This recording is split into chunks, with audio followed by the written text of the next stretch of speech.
बंदी छोड़ सतगुरु रामपाल जी भगवान की जय हो। सभी भाई बहनों को दास का सत साहिब।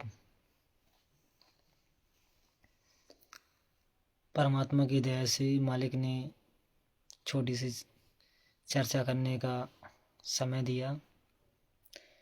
भाई बहनों, कल मालिक 5:30 बजे छोटी सी चर्चा करने के लिए प्रेरणा हुई थी, फिर किसी कारणवश चर्चा नहीं हो पाई। मालिक जब भी समय देते हैं छोटी मोटी चर्चा मालिक की करते रहेंगे ताकि हम सबका विश्वास बढ़ता रहे इस मार्ग में। इतने दिन हम सबका जो विश्वास गुरुदेव भगवान ने अपने सत्संगों से और अपने भगत को निमित्त बना के जो वीडियो बनवा के हमारा विश्वास बढ़ाई है इस मार्ग में, अब छोटे मोटा और हमारा विश्वास चर्चा करके आपस में उस ज्ञान के विषय में, उस परमात्मा की बताई गई बातें, सत्संग हैं, गुरुदेव ने जो सत्संग कर रखे हैं उस पर जो हमने समझा, उस पर चर्चा करते हुए आगे बढ़ते जाएंगे तो हमारा विश्वास और बढ़ता जाएगा।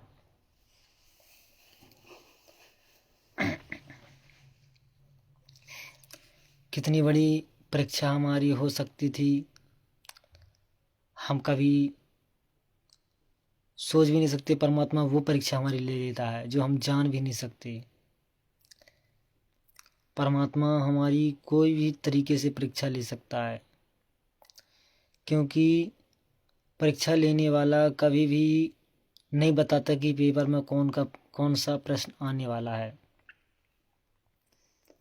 अगर बता देगा ये प्रश्न आने वाला है तो आप सिर्फ उसी प्रश्न का उत्तर ढूंढते, बाकी चीज़ों को में आप विवेक का इस्तेमाल नहीं कर सकते थे।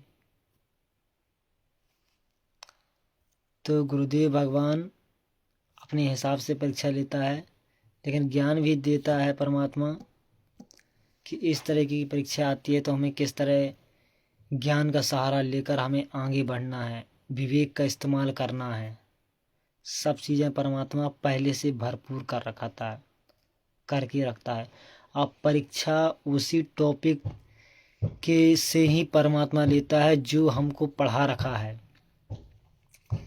गुरुदेव भगवान जो चीज़ हमको पढ़ा रखे होते हैं या टीचर जो हमको पढ़ा देता है उसी से ही प्रश्न पूछेगा। कल की डेट में बच्चा ये नहीं कह सके कि ये टॉपिक तो मैं पढ़ा ही नहीं हूँ, मैं कैसी परीक्षा दे सकूँ, मैं कैसे इस परीक्षा को पास कर सकूँ, ये इस प्रकार की टॉपिक, इस प्रकार की सवाल तो मैं कभी अध्ययन किया ही नहीं हूँ। तो परमात्मा जो चीज़ नहीं पढ़ाया है उसके विपरीत परीक्षा नहीं लेता है। सात संगति वालों को जो कोर्स गुरुदेव भगवान ने करवाया वो प्रश्न सात संगति वालों से परीक्षा होगी। आश्रम वालों को जो गुरुदेव भगवान ने जितना उनको समझ में आया, गुरुदेव भगवान ने पढ़ाया तो सबको है, लेकिन जितना जो कोर्स उनको समझ में आया उससे संबंधित परीक्षा लेगा मालिक। और दुनिया वालों के लिए भी अपनी अपनी आत्मा, जो उनकी आत्मा है जगत में, जिनको परम को शरण में लेना होता है, उनको वो अपने हिसाब से परमात्मा संभालता है। क्योंकि सारी सृष्टि का रचनहार यही है, तो सारी सृष्टि की व्यवस्था भी यही परमात्मा करता और करवाता है।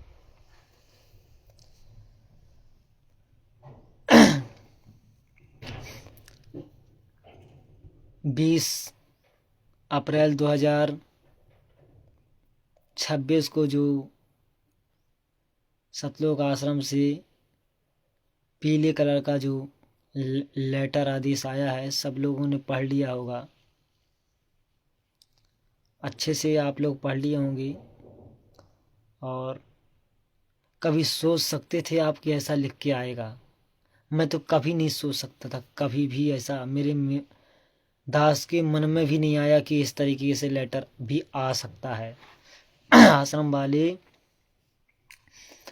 इस तरीके से भी लेटर निकलवा सकते हैं या निकाल सकते हैं, मैं कभी सोचा भी नहीं था कि लिखित माफी।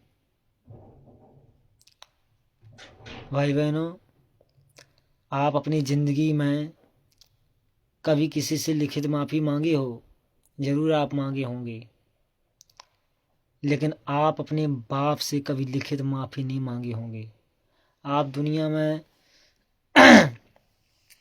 हो सकता है किसी कंपनी में या कोई जॉब में आपसे कोई गड़बड़ी हो गई होगी, वहाँ आपको लिखित नोटिस देना पड़ गया होगा, या आप कोई कर्मचारी हैं, कोई गलती कर दिए तो आपसे आपकी ड्यूटी से निकाल दिया जाए, तो हो सकता है वह आपसे लिखित माफ़ी मांग सकते हैं कि आप दोबारा से ये गलती ना करोगे तो आपको नौकरी पर दोबारा रखेंगे।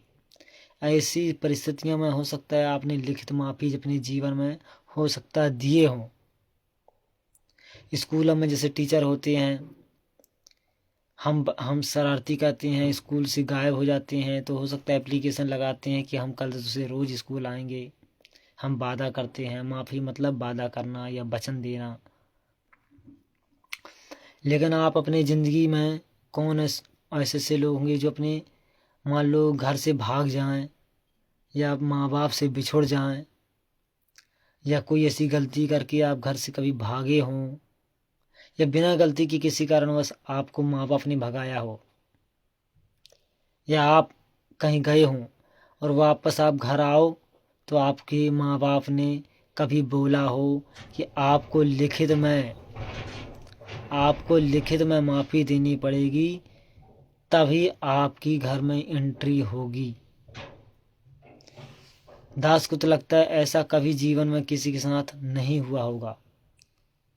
आज तक कितनों से हम बुरा से बुरा बेटा हो या बुरे से बुरी बेटी हो, माँ बाप कागज में लिखवा के कभी घर के अंदर एंट्री नहीं करवाया। वो मुद्दा अलग है, जैसे शादी कर लेना, कानूनी रूप से ज़मीन जायदाद का बंटवारा करना, उसमें लिखित लिखवा लेना। लेकिन माफ़ी करना मतलब मैं तुम्हें माफ़ करने के लिए मुझे आपका लिखित आदेश चाहिए। लेकिन भाई बहनों, यहाँ इस तरीके से भी आप देख लिए होंगे, जो आश्रम वालों ने पीला लेटर निकाला है आज से 2 दिन पहले 20 अप्रैल 2026 को। क्या लेटर निकाला है कि आपको लिखित में माफ़ी देनी पड़ेगी। सतलोक आश्रम धनाना में एंट्री के लिए या गुरुदेव के दर्शन पाने के लिए आपको लिखित में माफ़ी देनी पड़ेगी। मैं कभी सोच भी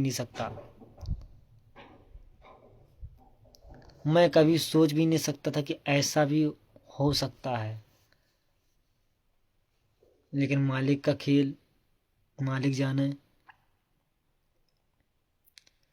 सतलोक आश्रम वाले किस हद तक जा सकते हैं,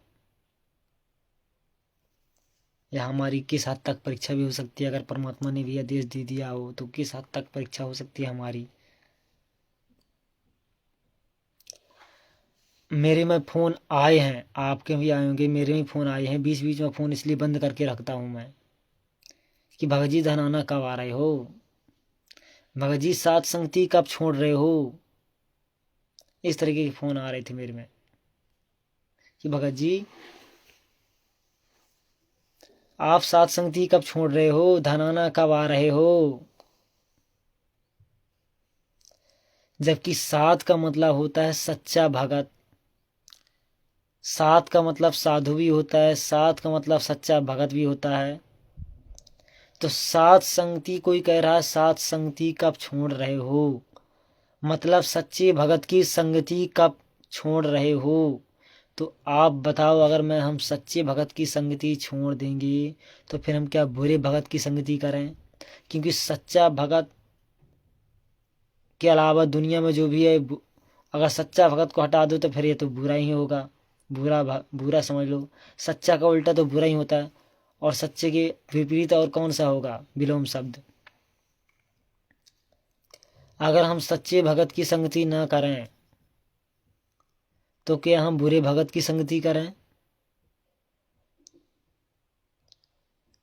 जो ये शब्द बोलता है ना कि सात संगति छोड़ दो, जो ये बोल रहा है उसका मतलब वो व्यक्ति खुद साध नहीं है, वो व्यक्ति खुद सच्चा नहीं है। वो यही कहना चाहता है कि सच्चे भगत की संगति छोड़ दो। जो अपने मुख से ये बोल रहा है कि साथ संगति छोड़ दो।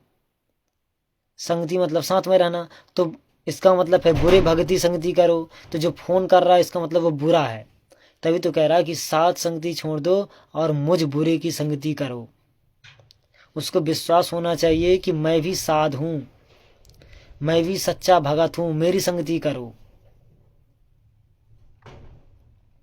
ये वो अपने मुख से क्यों नहीं निकाल पा रहा है कि मैं भी साध हूं? तो साध संगति शब्द से नफरत क्यों है? गुरु जी की वाणी को क्यों आप गलत कह रहे हो? कि गुरु जी परमात्मा ने बोला है, साध संगति हरि बिन कोई न उतरे पार। साध संगति हरि बिन कोई न उतरे पार, किसी का पार नहीं हो सकता आपस में अगर संगति न करें, राग द्वेष पाल के रखोगे तो इस वाणी को गलत साबित कर रहे हो हमें आप फोन करके। आप हमें फोन करके ये शब्द बोल के कि साथ संगति छोड़ दो, आप परमात्मा से छोड़ने की सलाह दे रहे हो। आप परमात्मा की इस वाणी को गलत ठहरा रहे हो। आप परमात्मा के सबसे बड़े दोषी हो। जिसके मुख से ये निकलता है कि साथ संगति छोड़ दो, साथ का मतलब होता सच्चा भगत। जरूरी नहीं कि वो सच्चा भगत आपके मन में जो है बैठा है वही भर होगा। आपके मन में बैठा है कि साथ संगति सिर्फ पवन दास की संगति है। ये सोशल मीडिया प्लेटफॉर्म क्या पवन दास का है? खुद आप विचार करो। क्या यह फेसबुक पवन दास ने खोला है? क्या फेसबुक कंपनी पवन दास की है? क्या यूट्यूब कंपनी पवन दास की है? इसमें सबका अधिकार है ना, सबको वीडियो बनाने का अधिकार है। मैं भी बना सकता हूँ, मैं भी डाल सकता हूँ। सबके वीडियो आ रहे हैं और हम सब से ज़्यादा बकवाद की वीडियो दुनिया डाल रही है। बकवाद की वीडियो डाल रही है, वो भी तो डाल रही है ना। वो क्या साथ संगति कर रहे हैं? वो तो बकवाद कर रहे हैं। तो आपके मुख से जो ये शब्द निकलता है कि साथ संगति छोड़ दो, तो साथ सच्चे भक्त की संगति छोड़ के क्या हम अश्लील लोगों की संगति करें? क्या वो लोग जवाब दे सकते हैं इसका? कभी नहीं दे पाएंगे अपने जीवन में।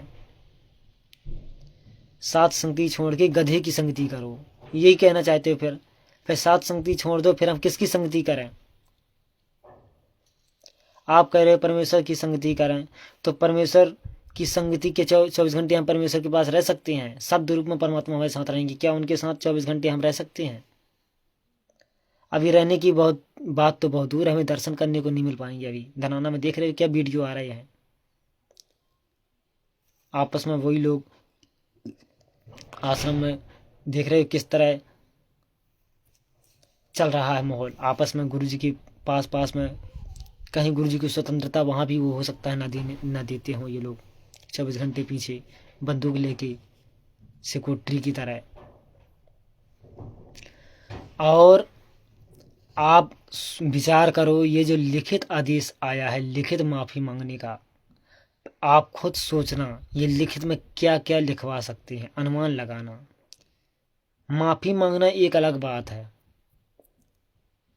और जब लिखित में माफ़ी मंगवा रहे हैं तो वो कुछ भी लिखवा सकते हैं। लिखित में अगर ये माफ़ी मान लो ये लिखित में माफ़ी मंगवा रहे हैं, सतलोक आश्रम वाले कह रहे हैं कि लिखित में आपको माफ़ी देना पड़ेगा। तो लिखित में माफ़ी का मतलब यदि ये कहते हैं कि आपको साथ संगति की कोई भी बात नहीं मानना, यदि उदाहरण दास बता रहा है, मान लो लिखित में आप माफ़ी कोई भगत देना चाहे, तो वो यदि लिखवा दें आपको साथ संगति की कोई बात नहीं मानना, और आपने वचन भर दिया उसमें, उस लिखित में माफ़ी में दे दिया, तो भाई बहनों साथ संगति में गुरु को भगवान बोलने की सलाह दी जाती है। फिर आप गुरु को भगवान नहीं बोल पाओगे। यही होगा ना लिखित में माफ़ी मतलब। अगर मान लो वो लिखवा दें उदाहरण के लिए कि आपको साथ संगति की कोई भी बात नहीं माननी, तो साथ संगति में ये बताया जाता है कि गुरु को भगवान मानना होगा, तो आप गुरु को भगवान मानना छोड़ दोगे क्या? क्योंकि आप वचन दोगे ना। वो माफ़ी लिखित में मंगवा रहे हैं, विचार करो। वो कहेंगे गुरु का सुबह साथ फिर दूसरा टॉपिक आप ले लो, गुरु को चरणामृत गुरु का चढ़ना मत मत पियो, सात संगति में सलाह दिया जाता है कि गुरु का चढ़ना मत पियो, तो वो लिखवा लेंगे सात संगति की कोई बात मत मानो, तो आपको गुरु का चढ़ना मत पीना भी बंद करना पड़ेगा फिर तो। और बहुत सारी बातें हैं जो सात संगति में गुरुदेव भगवान ने चालू करवा दी। सात संगति में गुरुदेव भगवान ने लागू करवाया कि अपने गुरु को अर्थात पूर्ण परमात्मा को अर्थात इष्ट को भोग लगा के फिर भोजन ग्रहण करो। तो वो लोग अगर लिखवा देंगे सात संगति की कोई भी बात आपको नहीं माननी, तो इसका मतलब आप गुरु को भोग लगाना बंद करना पड़ेगा आपको, क्योंकि आप वचन भर रहे हो, वचन आपको लिखित माफी देना पड़ रहा है।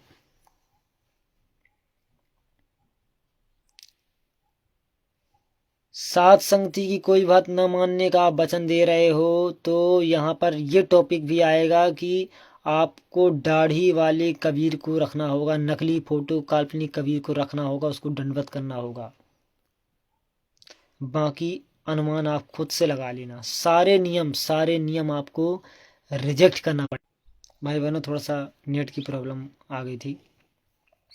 तो लिखित माफी का मतलब यही होता है भाई बहनों, वो लोग लिखवा दिए कि आपको सात संगति की कोई भी बात नहीं माननी, तो जितनी बातें बुलवाई गई हैं, भले गुरुदेव के सत्संगों को आधार बना के बुलवाया गया है, वो रिजेक्ट करवा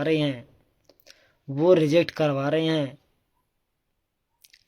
इसलिए हम लोगों ने जल्दबाजी नहीं की।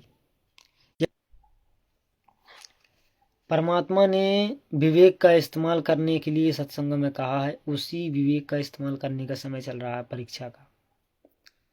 जल्दबाजी में कोई फैसला ऐसा परमात्मा नहीं दिलवा रहे जिससे हम डगमग हो सकें।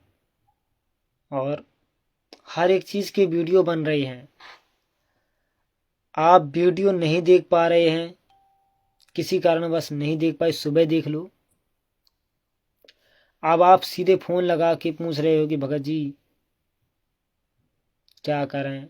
अब वीडियो समाधान परमात्मा एक व्यक्ति से करवा रहे हैं ना, हजारों का समय बचा रहे हैं परमात्मा। वो वीडियो किस लिए बन रहे हैं? सबके लिए बन रहे हैं, सबके स्तर के लिए बन रहे हैं।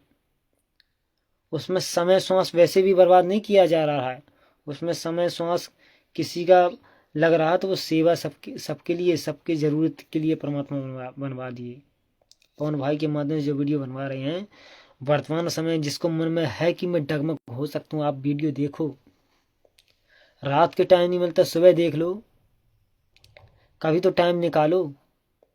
3 घंटे का टाइम नहीं है, स्पीड बढ़ा के यूट्यूब में 1.5 घंटे में कंप्लीट करके देखो, कम से कम देखो तो क्या टॉपिक है। हमारे वर्तमान की डगमग होने के लिए समाधान है।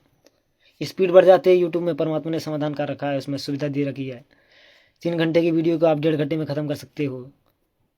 डबल सेकंड के हिसाब से स्पीड बढ़ जाती है, जिसको मतलब जब विशेष परिस्थिति, जब आपके पास समय ना हो, देखना भी है, ज़रूरी बातें भी जानने हैं आपको, आपके पास समय बहुत ज़रूरी इमरजेंसी मतलब विशेष परिस्थिति है, तो 3 घंटे की वीडियो को 1.5 घंटे में कंप्लीट करना हो तो उसमें सिस्टम है, स्पीड बढ़ा के देख सकते हो जल्दी, जैसे जल्दी देखते हैं वीडियो की जल्दी कैसे बोल रहा है, वो सिस्टम है इसमें। अगर भगवान ने वो सुविधा दी रखी है तो किसी कारणवश दी रखी है। लेकिन देखे बिना स्थिति ऐसी हो जाएगी जैसे भी भक्तों की हो रखी है।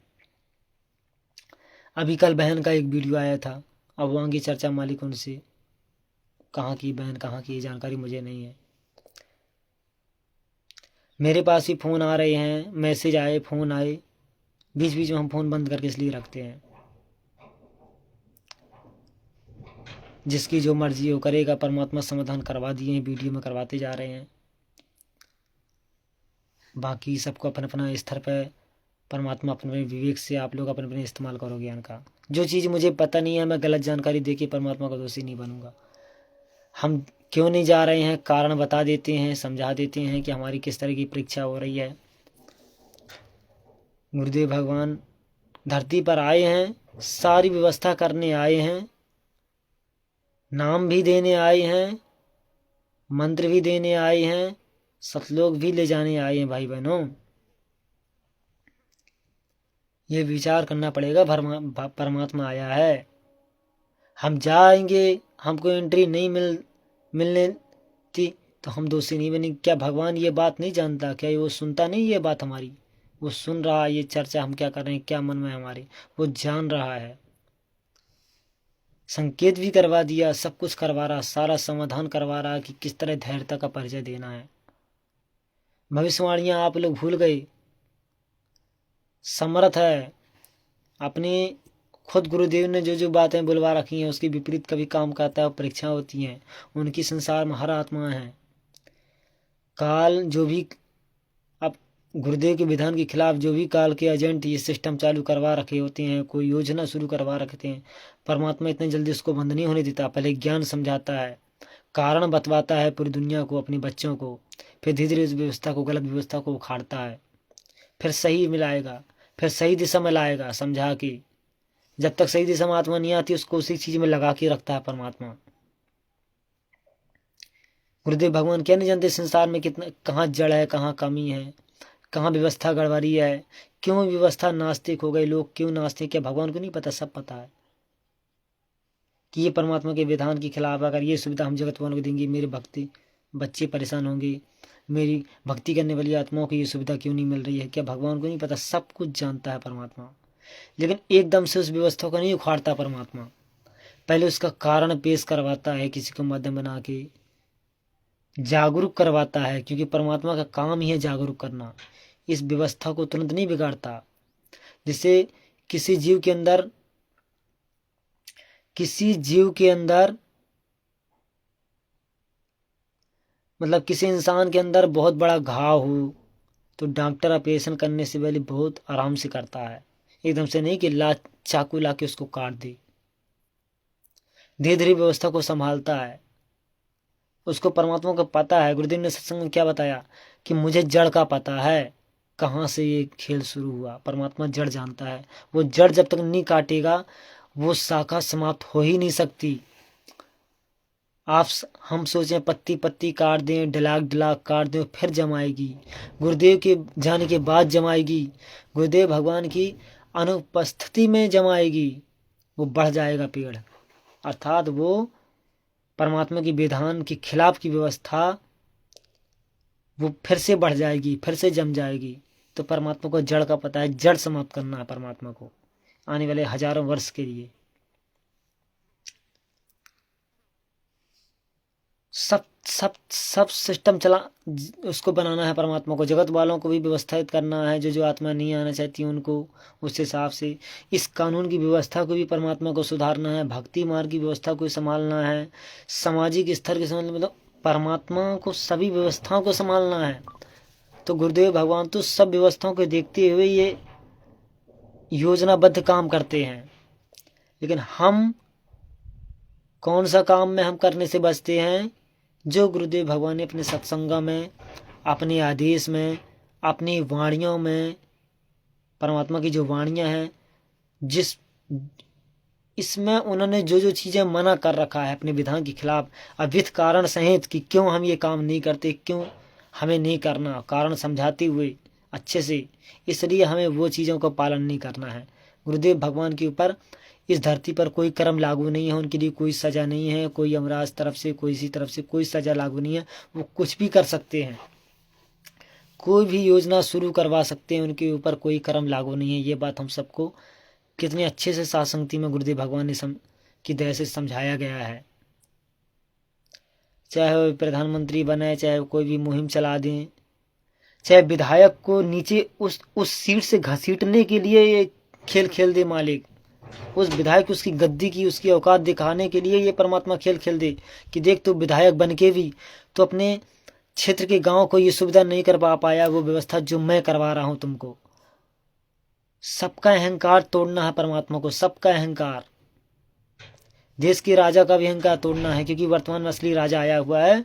तो उस राजा से बढ़ के अगर वो राजा काम कर दिया, देश का राजा, तो फिर असली राजा को के ऊपर किसी का विश्वास नहीं बन पाएगा।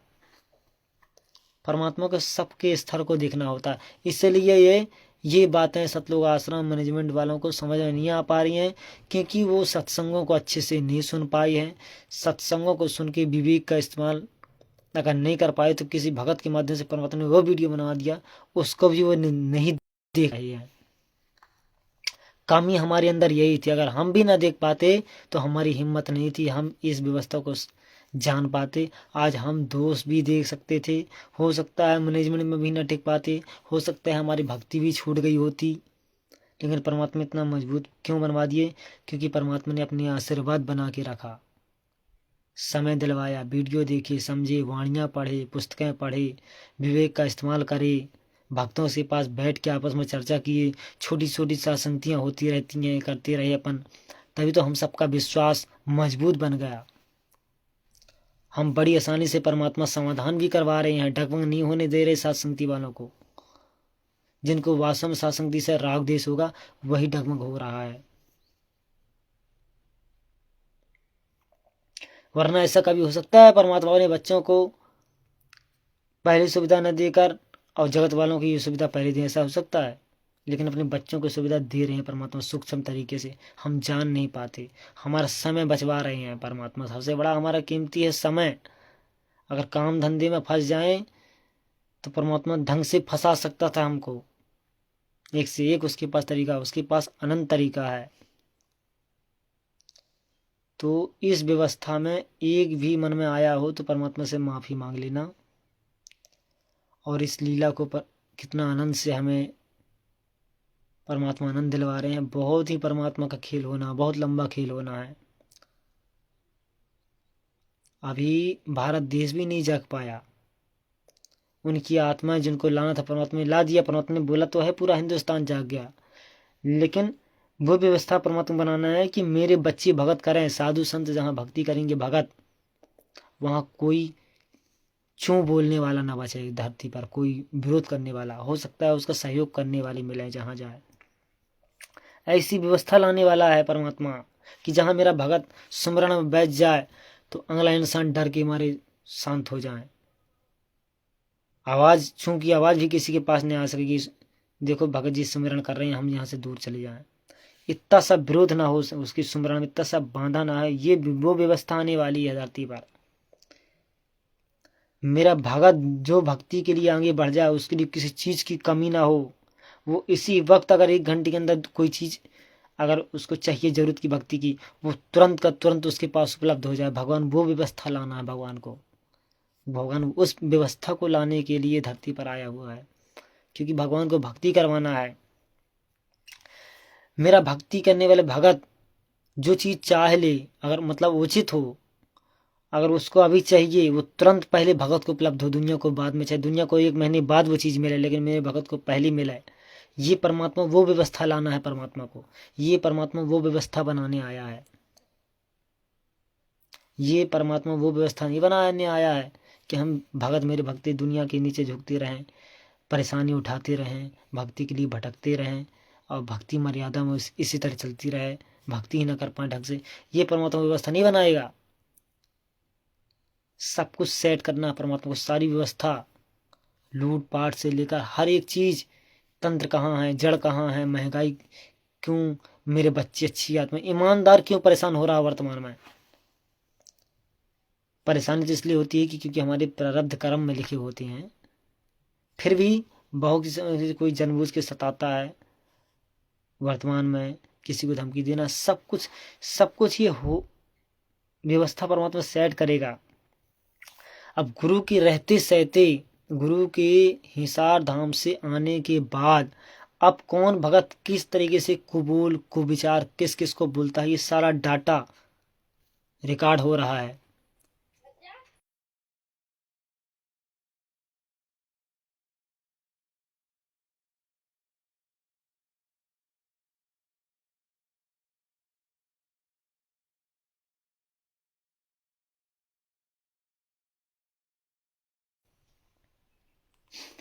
तो भाई बहनों, ये परमात्मा वो व्यवस्था करने आया है। अभी गुरु जी के आने के बाद कौन को विचार बोलता है, कौन किसी को क्या भोंकता है, क्या विचार दे रहा, सारा सोशल मीडिया में एक्टिविटी अपलोड हो रही है।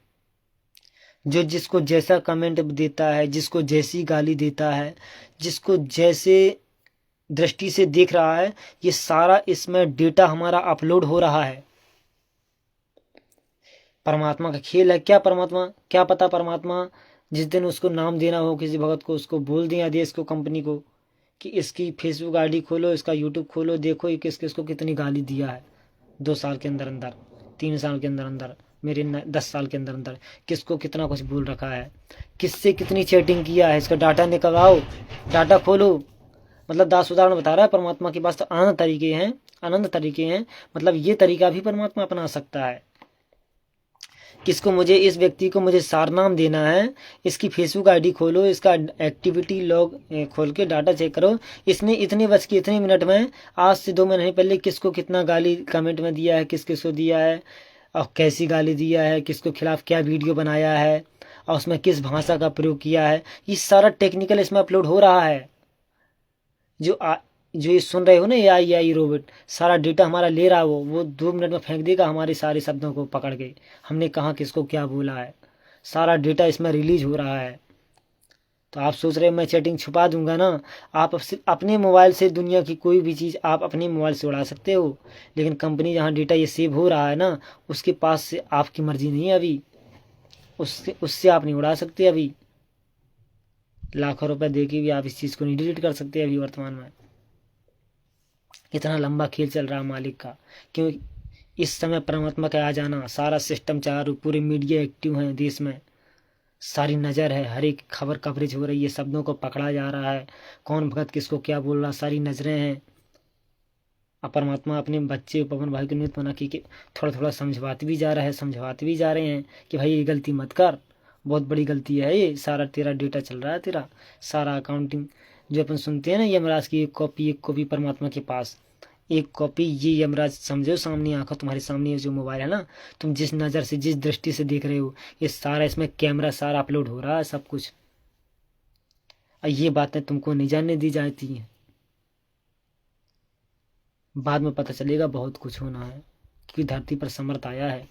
जो काम सरकार कंपनी से नहीं निकलवा खुलवा पाई, वो काम ये परमात्मा करवा देगा। चाहे कंपनी के 1 करोड़ नहीं 10 करोड़ फेंकना पड़े, अपने बच्चे को सारनाम देने के लिए कुछ भी खेल खेल सकता है। संसार को सारी घटना को उजागर करवाना है।